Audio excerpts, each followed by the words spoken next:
My family thought it would be hilarious to humiliate me at my own birthday dinner with a cruel, mocking cake. So, I walked out, whispered one sentence to my uncle, and executed a financial trap they never saw coming. This is where the story truly begins, and you won't want to miss what happens. Make sure you're subscribed to see it through to the end. We're always curious. Where in the world are you all watching from today? Let us know in the comments. The migraine had been building behind my left eye since Tuesday.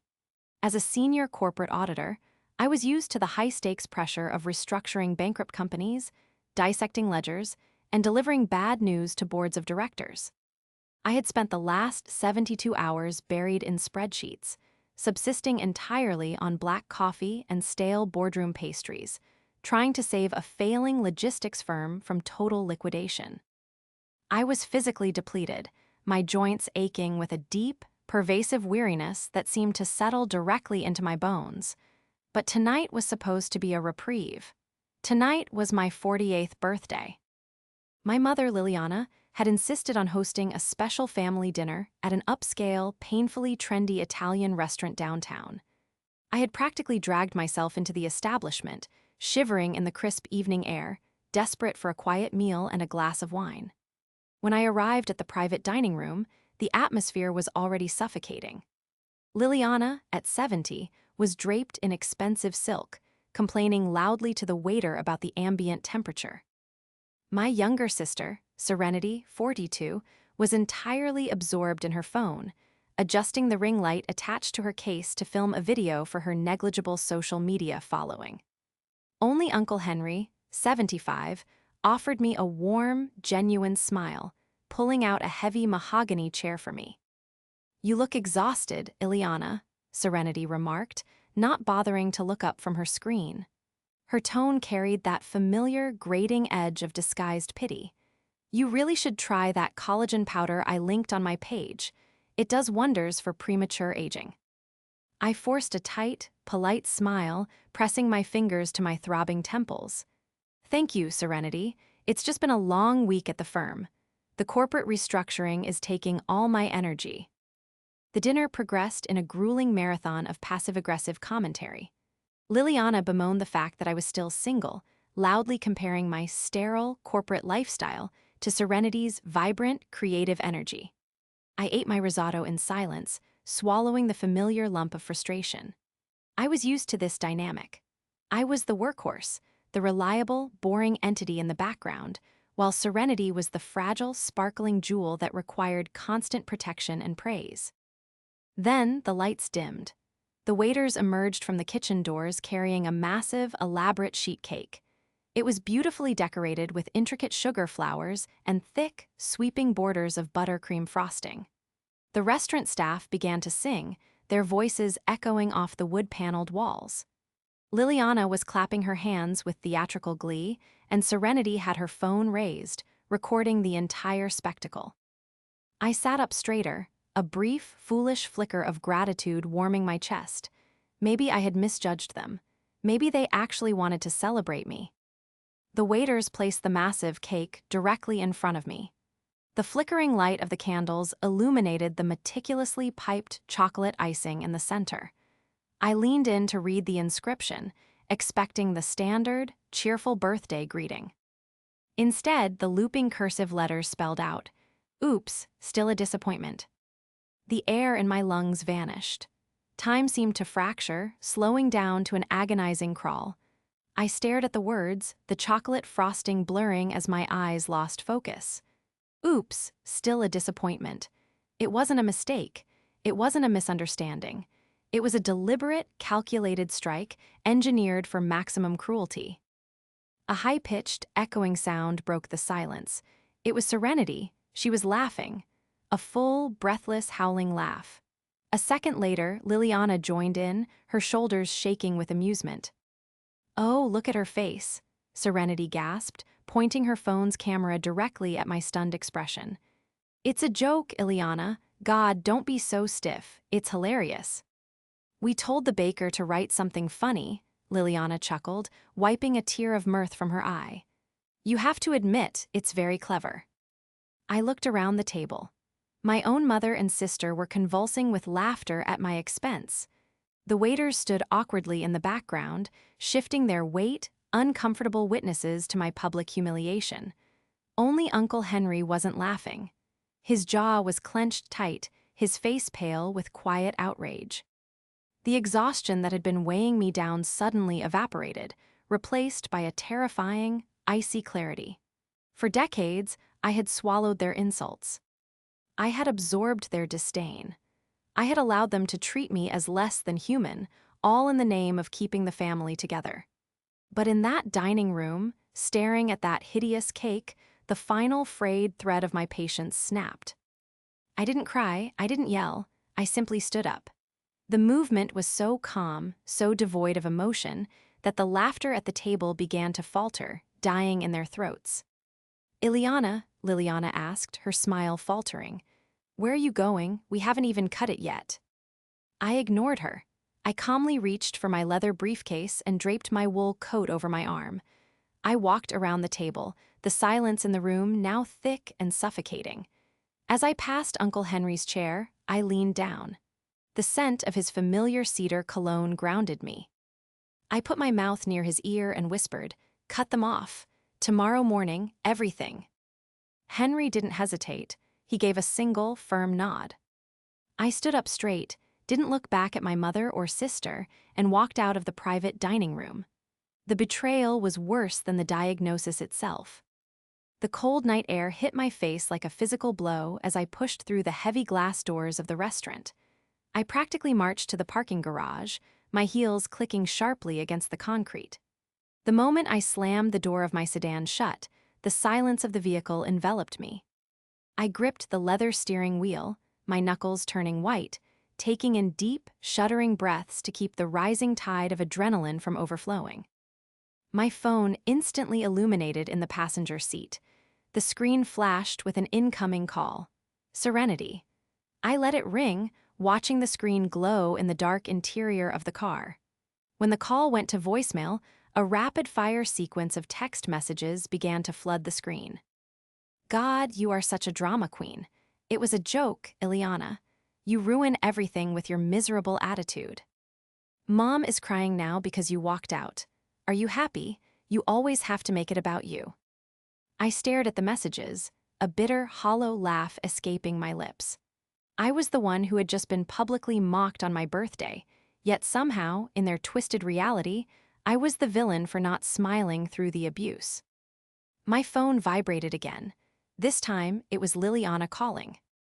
Against my better judgment, I pressed the button on my steering wheel to answer, putting her on the car's Bluetooth speaker. "Ileana, this is absolutely unacceptable." Liliana's voice boomed through the speakers, devoid of any warmth or apology. She sounded annoyed, as if I had merely tracked mud onto her expensive carpets. "You need to turn your car around and come back inside right now. People are staring at us." "I am going home, Mother," I replied, my voice sounding strangely flat, entirely drained of emotion. "Do not contact me for the rest of the evening." "You are overreacting, as usual," Liliana snapped, her tone rising in pitch. Serenity went through a lot of trouble to organize this dinner. She thought the cake was a playful jest. "You know you've always been too sensitive, too wrapped up in your little corporate numbers to understand humor. You owe your sister an apology for embarrassing her in front of the restaurant staff." The sheer audacity of her demand left me momentarily speechless. "I owe her an apology," I repeated, the words tasting like ash in my mouth. "Yes, you threw a tantrum and abandoned us with the bill," Liliana demanded indignantly. "It's your birthday dinner. The least you could do is pay for the wine we ordered." "Enjoy the cake, Mother," I said coldly and ended the call. I pulled out of the parking garage and merged onto the highway. The city lights blurred past me as I drove, the rhythmic hum of the tires on the asphalt providing a stark contrast to the chaotic storm raging in my mind. The image of the cake was burned into my retinas. Still a disappointment. They thought I was weak. They thought I was a passive, boring accountant who would just absorb their blows forever because I had nowhere else to go. They saw my silence as submission. They saw my restraint as a lack of power. But as I drove through the dark, my mind shifted away from the emotional pain and instinctively fell back into the rigid, logical structures of my profession. I thought about ledgers. I thought about financial structuring. I thought about the monthly wire transfers, the carefully disguised routing numbers, and the intricate, invisible safety net I had woven to keep my family from hitting rock bottom. I had spent my entire life shielding them from the consequences of their own actions. I had allowed them to live in a fantasy world of wealth and privilege, protecting their fragile egos at the cost of my own dignity. I pulled into my driveway, killed the engine, and sat in the quiet darkness of my garage. A cold, dangerous smile slowly crept onto my face. They thought they held all the cards because they knew how to hurt my feelings. But they forgotten one crucial thing. To understand the depth of the delusion my family operated under, one had to look at the numbers. And numbers, unlike my mother and sister, never lied. When my father passed away nearly 15 years ago, he left behind what Liliana proudly referred to as the family trust. In her mind, this trust was a bottomless well of generational wealth that would sustain her and Serenity's lavish lifestyles in perpetuity. Uncle Henry was officially named the executor of the estate, tasked with dispersing the monthly dividends to my mother and sister. What Liliana and Serenity did not know, what Uncle Henry and I had kept a fiercely guarded secret, was that my father had died nearly bankrupt. He had made a series of catastrophic real estate investments in his final years, desperately trying to double his money, and had lost almost everything. The family trust was a ghost. When all the debts were settled, there was barely enough left to cover the property taxes on Liliana's massive suburban estate for a year. When Uncle Henry discovered the truth, he had called me in a panic. Liliana, grieving and accustomed to luxury, would have been destroyed. Serenity, who was in her late 20s at the time and had never held a real job, would have been helpless. So I made a choice. A terrible, life-altering choice born out of a misplaced sense of duty. I was already climbing the corporate ladder, earning a substantial income as a senior auditor. I quietly struck a deal with Uncle Henry. Every month, I would transfer a massive portion of my own salary into the empty trust account. Henry would then disperse that money to Liliana and Serenity, framing it as the regular dividends from my father's investments. For 15 years, I had secretly funded their existence.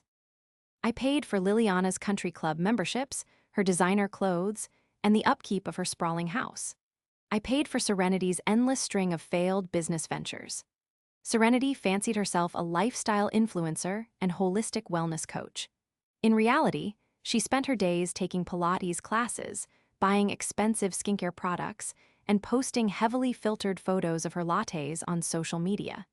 She hadn't earned a single dollar of actual revenue in her entire life. She lived in a luxury townhouse that I secretly paid the mortgage for, driving an imported SUV that I secretly leased. They believed they were wealthy heiresses. In truth, they were my dependents. I walked into my quiet, immaculate home, dropped my keys on the console table, and went straight to my home office. I booted up my secure laptop, my fingers flying across the keyboard with practiced precision. I bypassed the dual-factor authentication and opened the master financial spreadsheets for the family accounts. I pulled up Serenity's profile. It was a disaster of financial illiteracy. Just last month, she had called Uncle Henry, demanding an advance on her dividends because she simply had to upgrade her vehicle to the newest model to maintain her influencer aesthetic. She had spoken to Henry with such dripping entitlement, complaining that living on a fixed trust income was so restrictive, completely ignorant of the fact that the money she was demanding was coming directly from my year-end corporate bonus. I stared at the screen, looking at the thousands of dollars I had routed to her account just weeks ago. I thought about the cake. I thought about her cruel, howling laughter echoing in the restaurant. I thought about Liliana defending her, demanding I apologize for being the target of their abuse. My chest tightened, but it wasn't with sorrow anymore. It was with a deep, burning resolve. I had spent 15 years acting as their silent savior, taking their abuse while secretly ensuring they never had to face the harsh realities of the world. I reached for my phone and dialed Uncle Henry's private number. He answered on the first ring. "Ileana," Henry said, his voice heavy with regret. "I am so sorry about tonight. I should have spoken up. I should have thrown that damn cake at the wall." "It's fine, Henry," I said, my voice steady, professional, and entirely devoid of warmth. "I am no longer accepting apologies on their behalf.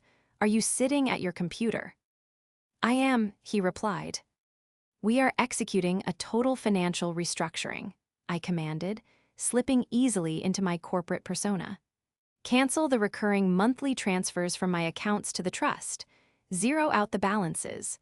Block all automatic withdrawals for Liliana's credit cards and Serenity's mortgage." Henry let out a long, slow breath. "Are you absolutely certain, Ileana? Once we pull this pin, there is no putting it back. They will be destitute within a matter of weeks." "I am certain," I replied, staring at the cold, hard numbers on my screen. "Let the trust dry up. Let the bank take Serenity's house. Let Liliana's credit cards decline. They wanted a joke, Henry. Let's see. How much they laugh when the punchline hits their bank accounts." The morning after my 48th birthday did not begin with the usual flurry of congratulatory text messages or the delivery of overpriced floral arrangements. It began with the sharp, decisive click of my computer mouse. Sitting in the sterile, quiet sanctuary of my home office, bathed in the pale blue light of my dual monitors, I systematically dismantled the financial architecture of my family's life. With Uncle Henry on a secure conference call, I zeroed out the secondary routing accounts. I canceled the automated clearinghouse transfers. I severed the digital arteries that had pumped my hard-earned salary into the bottomless void of Liliana and Serenity's extravagant existence. "It is done, Ileana," Uncle Henry's voice crackled softly through the desktop speakers. He sounded older this morning, the weight of our 15-year secret suddenly pressing down on him. "The well is officially dry. The first bounced checks should hit their accounts by Tuesday." "Thank you, Henry," I replied, my voice steady, betraying none of the earthquake happening inside my chest. "Do not answer their calls when the panic begins. Direct them to me." After ending the call, I sat back in my ergonomic leather chair, cradling a mug of black coffee that had long since gone cold. I expected to feel guilt. I expected the familiar, crushing weight of familial obligation to suffocate me, demanding I reverse the transfers and apologize for my outburst at the restaurant. But as I watched the sun slowly rise over the manicured lawns of my neighborhood, I felt nothing but a profound, chilling clarity. My mind, freed from the burden of protecting them, suddenly shifted gears. I was a senior corporate auditor. My entire career was built on finding the hidden truth buried beneath layers of deception. I knew exactly how much money I had funneled into Serenity's accounts over the last decade. It was a staggering sum, more than enough to live incredibly comfortably. Yet, she was constantly demanding advances. She was perpetually on the brink of overdrawing her checking account. Where exactly was all that money going? I set my coffee mug down. I opened a new, encrypted browser window. I wasn't just going to cut them off. I needed to understand the full scope of the battlefield. Because I had been secretly funding them, I still possessed the login credentials to the primary, trust, dashboard, which gave me read-only access to their linked personal accounts. I began to dig. I started with Serenity's holistic wellness business, a supposed LLC that she claimed was constantly on the verge of a major breakthrough. It took me less than 45 minutes of tracing routing numbers and cross-referencing vendor payments to uncover the truth. There was no business. There were no clients. Instead, I found a tangled, chaotic web of high-interest personal loans, maxed-out store credit cards, and luxury car leases. But that wasn't the worst of it. The deeper I dug, the darker the ledger became. I noticed a recurring, massive monthly payment leaving Serenity's primary account, rooted to an obscure secondary mortgage lender. My brow furrowed. Serenity rented her townhouse. She didn't own property. I pulled up the county clerk's public property records database, typing in the only real estate our family possessed, Liliana's sprawling, 6-bedroom estate. When the property deed loaded onto my screen, the breath caught in my throat. There, registered just 14 months ago, was a massive home equity line of credit. A lien against my mother's house for $300,000. The primary borrower was listed as Liliana, but the secondary authorized user, the one who had initiated the withdrawal of the entire sum, was Serenity. I leaned closer to the monitor, my eyes scanning the digitized PDF of the loan agreement. I zoomed in on the signature page. Liliana's signature was there, but the loops were slightly too wide, the pressure of the pen entirely wrong. It was a forgery. A very good one, but to an auditor who had spent a lifetime looking at financial documents, it was glaringly obvious. Serenity had forged our mother's signature, leveraged the family home, and siphoned out $300,000 to fund her superficial lifestyle. The clever trap I had set by cutting off my own funds was no longer just a lesson in humility. It was a detonator. Serenity was entirely dependent on my secret monthly deposits to pay the interest on a fraudulent loan. Without my money, the mortgage lender would default the loan. The bank would foreclose on Liliana's house.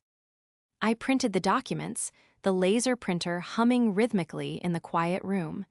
They thought I was a disappointment. They were about to discover exactly what happens when the disappointment stops paying the bills. The first domino fell exactly 72 hours later. It was a Tuesday evening, raining in relentless sheets against my living room windows. I was sitting on my sofa, calmly reviewing a quarterly earnings report for a client, when my front doorbell began to ring in rapid, frantic successions. Before I could even stand up, heavy fists began pounding against the heavy oak wood of my front door. I set my laptop aside, smoothed the wrinkles from my slacks, and walked down the hallway. I checked the security camera feed on the wall monitor. It was Serenity.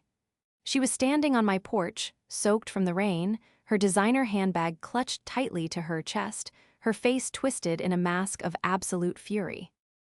I unlocked the deadbolt and opened the door. "Do you have any idea how humiliating this is?" Serenity shrieked, pushing past me into the foyer without waiting for an invitation. She practically threw her wet umbrella onto my pristine hardwood floor. "Are you trying to ruin my life, Ileana?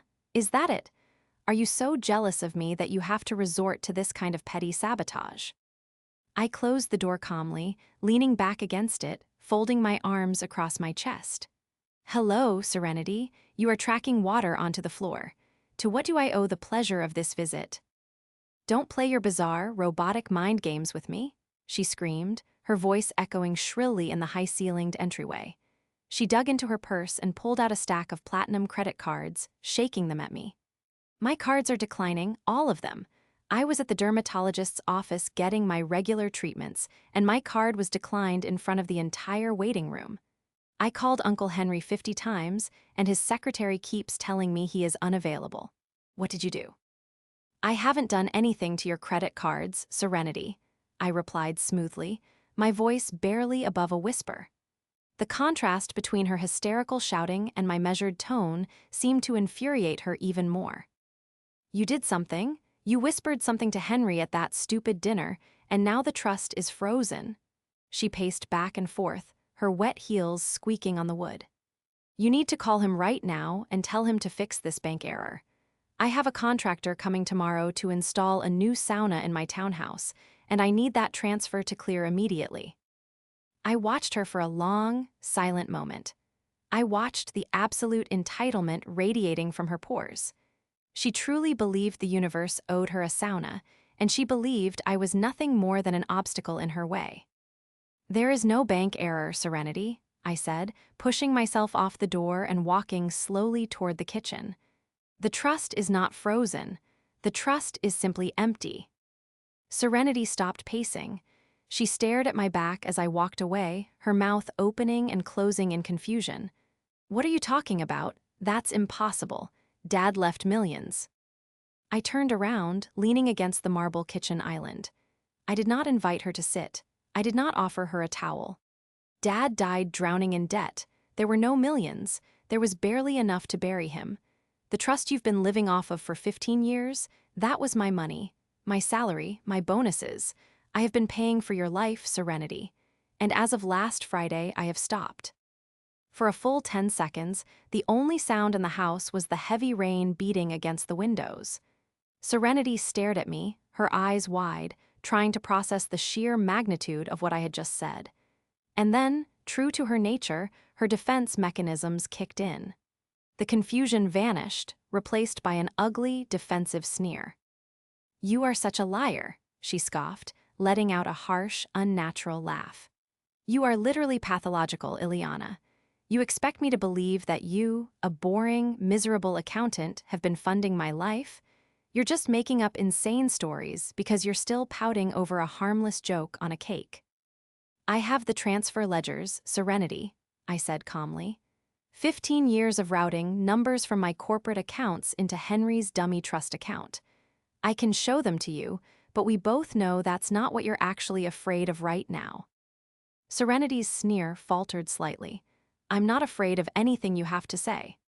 "You should be." I took a step forward, closing the distance between us. The air in the room grew heavy, suffocating. Because my money was the only thing paying the monthly interest on the $300,000 home equity loan you fraudulently took out against Mother's house. All the color instantly drained from Serenity's face. The platinum credit cards slipped from her trembling fingers, clattering loudly onto the floor. "I know about the forged signature, Serenity," I whispered, my eyes locking onto hers, watching the panic finally shatter her carefully cultivated facade. "I know about the Shell LLC you used to funnel the money. And without my deposits, that loan goes into default in exactly 9 days. The bank will take Mother's house. And when they investigate the forgery, you will go federal prison." You can't," Serenity stammered, stepping backward, her hands flying to her mouth. She looked like a trapped animal. "You're making this up. You're a jealous, vindictive spinster."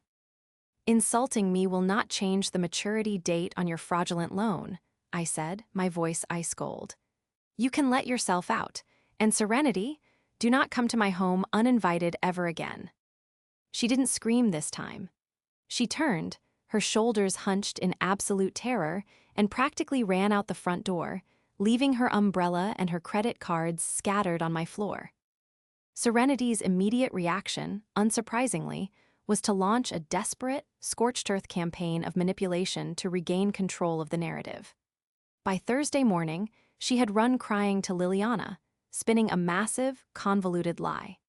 She claimed that I had hacked into the family accounts, that I was trying to steal her inheritance out of jealousy, and that I was fabricating documents to turn our mother against her. I knew this because Liliana called me at exactly 9 o'clock on Thursday morning, her voice trembling with righteous indignation. "Ileana, I am appalled by your behavior," Liliana commanded through the phone, skipping any form of greeting. "Serenity is here, and she is absolutely devastated.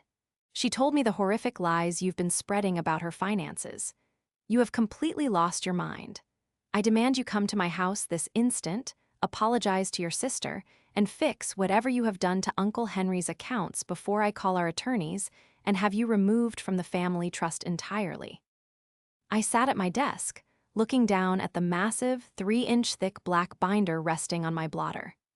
It contained every bank statement, every forged document, every digital trace of Serenity's crimes, and 15 years of proof of my silent financial support. "I will be there in 30 minutes, Mother," I said calmly, and hung up the phone. When I arrived at Liliana's sprawling, gated estate, the atmosphere was suffocatingly tense. I walked through the grand double doors into the formal living room. Liliana was sitting on a plush velvet sofa, sipping herbal tea, looking stern and regal. Serenity was curled up in an armchair nearby, clutching a tissue, her eyes red-rimmed from forcing fake tears. "Finally," Liliana huffed, setting her teacup down with a sharp clink. "Ileana, I want you to sit down and explain to me why you are terrorizing your younger sister." I did not sit down. I walked to the center of the heavy mahogany coffee table and dropped the massive black binder onto the glass surface. The heavy thud echoed through the silent room. "I am not here to apologize, Mother," I said, my voice projecting clearly across the vast room, carrying the absolute authority of a senior auditor presenting irrefutable facts to a hostile board. "I am here to show you exactly who you have been defending." "What is this nonsense?" Liliana demanded, gesturing vaguely at the binder. "Serenity warned me you would try to present fake papers. I am not interested in your little accounting tricks." "You will look at these papers, Mother," I commanded, my voice suddenly sharp, cutting through her arrogance like a blade. "Because if you do not, the sheriff's department will be standing on this exact rug in less than 2 weeks to evict you from this house." Liliana flinched. The absolute certainty in my tone made her hesitate. Slowly, she leaned forward and flipped open the heavy cover of the binder. "Tab 1, I instructed, my voice entirely devoid of emotion. "Those are the original financial statements from Dad's death. Look at the bottom line, Mother. Look at the negative balance. There is no family trust. There has never been a family trust. Dad died with nothing." Liliana stared at the faded, 15-year-old bank letterhead. She recognized my father's accountant's signature. This can't be right. Henry sends me a dividend check every month." "Turn to tab 2, I ordered." She turned the heavy plastic divider. "Those are my personal corporate banking ledgers," I explained, watching her eyes scan the highlighted columns. "For 15 years, I have transferred $8,000 a month into a dummy account managed by Henry, which was then dispersed to you and Serenity. I bought your cars. I paid for your country club. I paid for this house. I was the trust fund, Mother." Liliana's hands began to shake. She looked up at me, her face pale, the illusion of her wealthy, aristocratic life crumbling before her very eyes. She looked toward Serenity, seeking comfort, seeking a denial. But Serenity was panicking. "Don't look at that, Mom. It's fake. She printed it off the internet to confuse you. She's crazy." "Turn to tab 3, I said, my voice rising over Serenity's desperate screeching.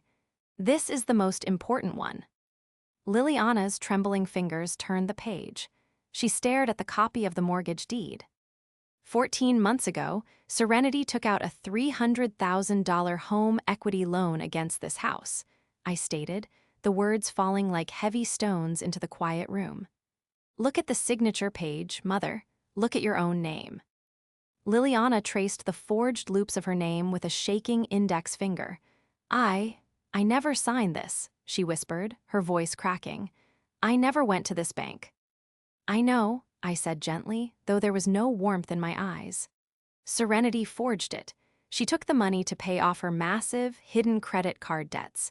And she has been using the money I secretly gave her every month to pay the interest so you wouldn't find out. But I cut off her funding on Monday. The loan is defaulting. The bank will foreclose on this house."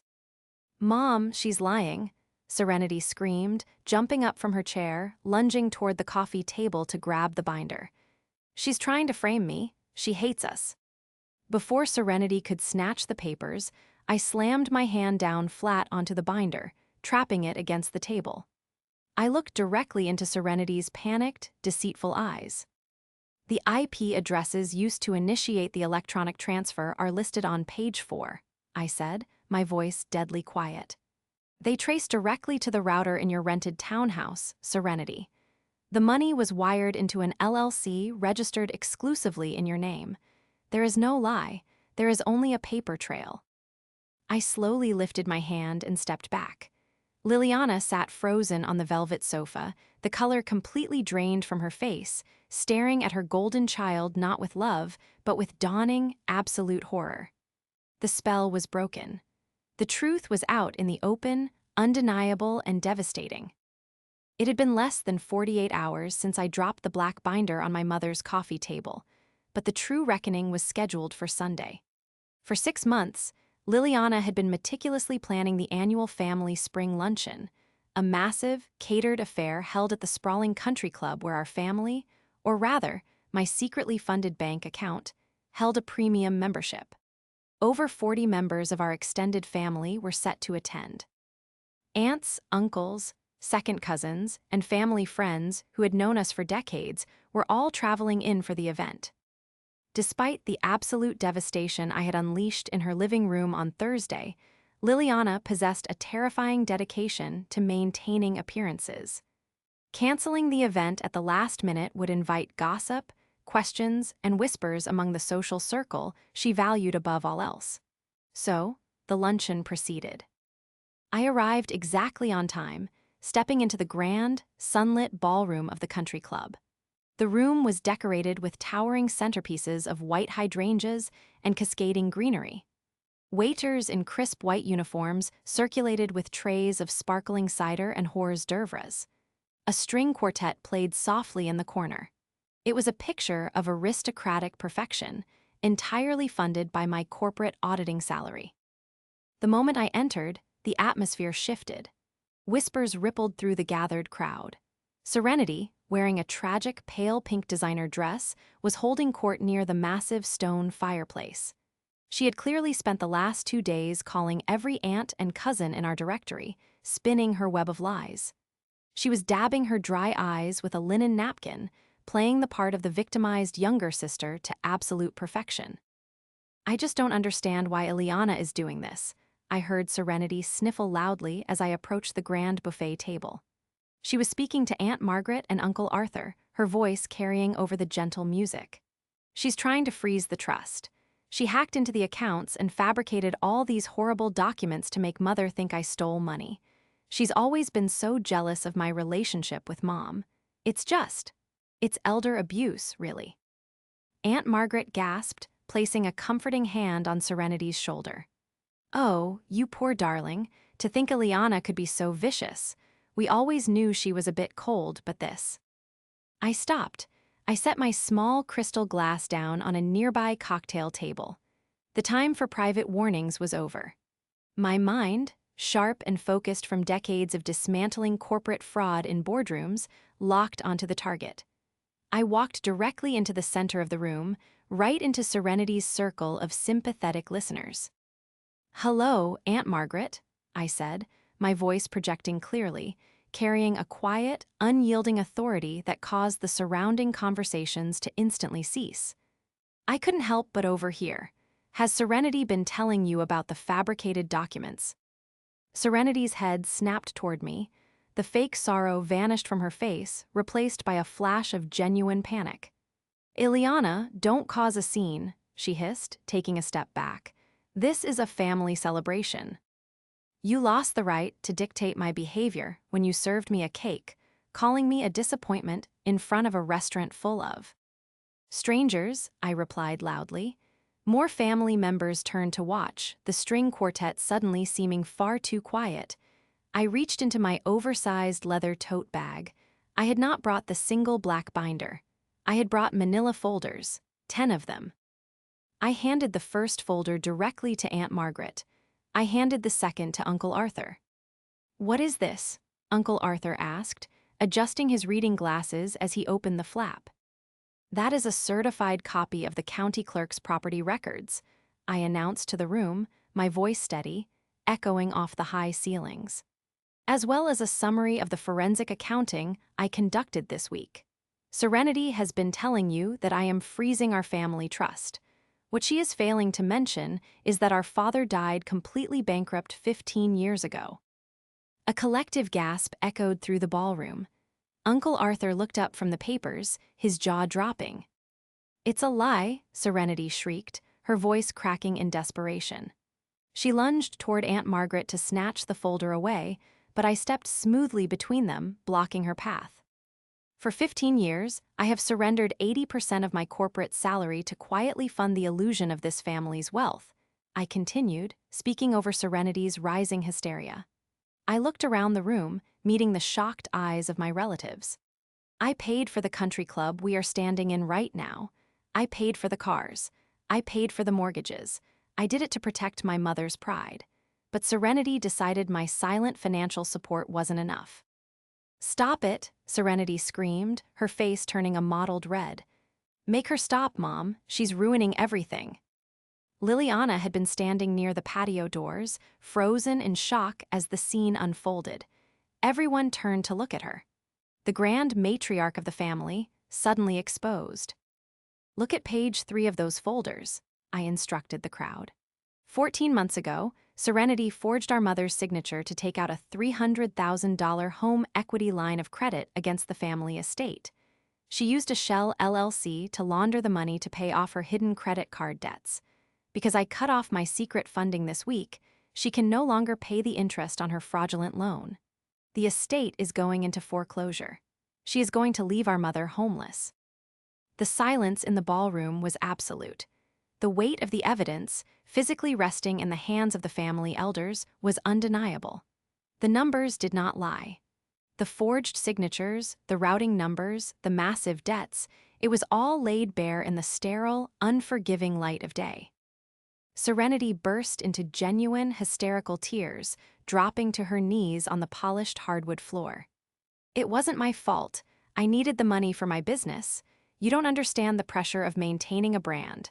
Mom, tell them. Tell them Ileana is just being cruel." Liliana slowly walked forward. The crowd parted for her. She looked older than I had ever seen her. The facade of the wealthy, carefree socialite had entirely evaporated. She stood over Serenity, looking down at the daughter she had coddled, protected, and elevated above me for her entire life. "Mom," Serenity sobbed, reaching up to grasp Liliana's silk dress. "Please." Liliana gently but firmly pried Serenity's fingers off her dress. She took a step back, her posture straightening. When she spoke, her voice trembled, but it carried a profound, undeniable finality. "You forged my name," Liliana whispered, the horror of the realization finally settling deep into her bones. "You stole my home, and you humiliated the only person who was actually keeping us alive." Liliana turned her back on Serenity, who was now wailing on the floor. She looked at me, tears streaming down her carefully powdered cheeks. "Get up, Serenity," Liliana commanded, her voice suddenly hardening into steel. She did not look back at her youngest daughter. "Get up, collect your purse, and leave this club. You are no longer welcome here. You are no longer welcome in my home.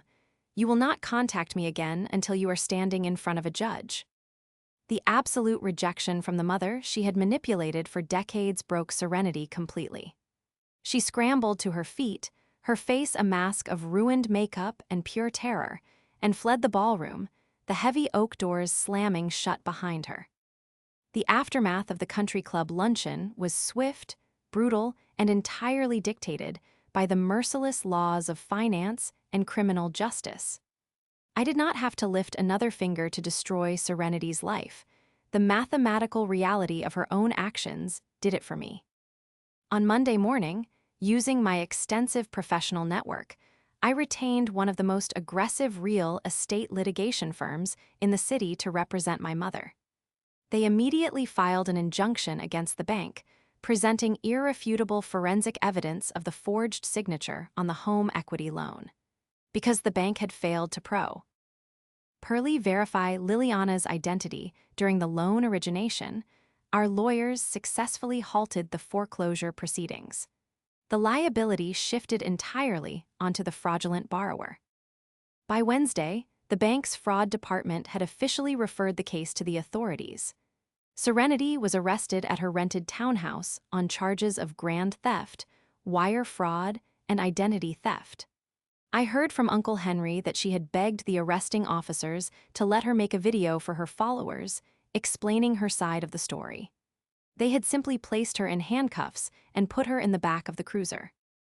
Without my monthly deposits to artificially inflate her bank accounts, Serenity's entire world collapsed in a matter of days. Her imported SUV was repossessed from the police impound lot. Her landlord initiated immediate eviction proceedings on her luxury townhouse due to bounced rent checks. The illusion she had spent her entire life cultivating was shattered into a million irreparable pieces. 2 weeks after the birthday dinner that had started it all, I was sitting in my quiet kitchen, sipping a cup of hot chamomile tea. The storm had passed. The heavy, suffocating weight I had carried in my chest for 15 years was entirely gone. The doorbell rang. I walked to the monitor and saw Liliana standing on my porch. She wasn't wearing her usual designer silk or heavy jewelry. She wore a simple knit sweater and slacks, looking remarkably ordinary. I opened the door and let her in. We sat at my kitchen island, a space that felt entirely different now that the secrets between us had been burned away. "The lawyers called this morning," Liliana said softly, wrapping her hands around the warm mug of tea I placed in front of her. "The bank has officially cleared the lien against the house. They are pursuing Serenity for the full amount. She called me from the county jail yesterday, begging for bail money." "Did you answer?" I asked, my voice calm. "No," Liliana replied, looking down at her tea. "I let it go to voicemail. Uncle Henry told me she has been assigned a public defender." A long silence stretched between us. It wasn't the tense, aggressive silence of the past, but a quiet, mourning stillness. "Liana," Liliana began, her voice cracking slightly. She finally looked up, meeting my eyes. "I have spent the last 2 weeks looking through the ledgers you gave me. I looked at every single transfer. Every month for 15 years. You sacrificed your own security, your own peace of mind to give me a life I didn't earn. And in return, I allowed you to be treated like an outcast in your own family. I laughed at that horrible cake. I enabled her cruelty because it was easier than facing the truth." A single tear slipped down her cheek. "I don't expect you to forgive me. I know an apology cannot erase decades of blindness, but I am so incredibly sorry. You are the strongest person I have ever known, and I failed you completely." I listened to her words. I analyzed them, looking for the manipulation, the hidden agenda, the demand for more money. But there was none. For the first time in my life, my mother was looking at me and seeing me for exactly who I was, not a disappointment, not a boring accountant, but the foundation that had held her world together. "I don't want your apologies, Mother," I said softly, reaching across the marble island to place my hand over hers. "I just want peace. I want us to live in reality. No more fake trusts. No more pretending." Liliana nodded, her hand trembling under mine. "I am putting the estate on the market next week," she confessed. "It's too big for me anyway. I'm going to buy a small condo near Uncle Henry. I'm going to learn how to balance my own checkbook. It's time I grew up, even if it is 30 years too late." A genuine, warm smile finally touched my lips. "I can help you set up a budget if you'd like. I happen to be quite good at numbers." Liliana let out a wet, genuine laugh, wiping her eyes. "I would appreciate that very much, Ileana." As she left my house that afternoon, I stood in the doorway and watched her drive away in her modest sedan. I felt a profound sense of vindication, but it wasn't the fiery, chaotic joy of revenge. It was the calm, settled satisfaction of a ledger finally being balanced. Serenity was facing the harsh, unforgiving consequences of her own deception, locked away in a cell where no amount of crying could manipulate the outcome. Liliana was finally learning to stand on her own 2 feet. And me, I walked back into my beautiful, quiet home, a home I had earned with my own brilliance and hard work. I was no longer a silent victim. I was the author of my own reality, and for the first time in my life, the books were perfectly, beautifully closed.